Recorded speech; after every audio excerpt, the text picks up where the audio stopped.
ইসলামী আন্দোলন বাংলাদেশ বিশ্বের চরমনায়ের পক্ষ থেকে আপনাদের শুভেচ্ছা।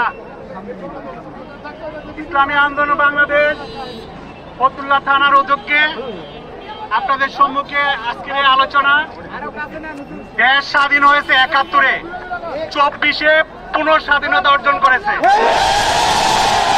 এই স্বাধীনতার সর্বোচ্চ হকদার ছাত্র সমাজ, যুব সমাজ, আমাদের ছাত্রী ভাই বোনেরা, আমরা যারা শ্রমজীবী, আমরা যারা অভিভাবক, আমরা তাদের সাহস যোগাচ্ছিলাম।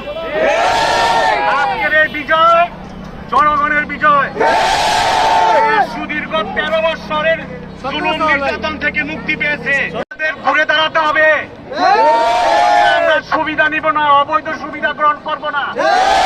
যারা এই দুষ্কৃতকারী তাদেরকে আইনের আওতায় নিয়ে আসতে হবে।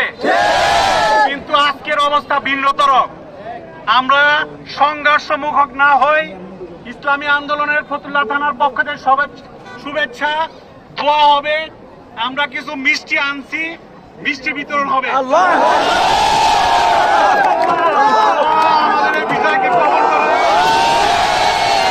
এই বিজয়ে যারা শাহাদাত বরণ করে তাদের শহীদ হিসাবে কবুল করে, যারা আহত তাদেরকে মুক্তির ফয়সালা দিয়ে দেন।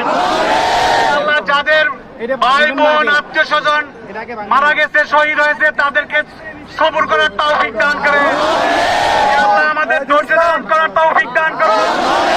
এই দেশ মাতৃকার জন্য আমাদের আগামী দিনে সোচ্চার ভূমিকা পালন করার তৌফিক দান করে। আমিন।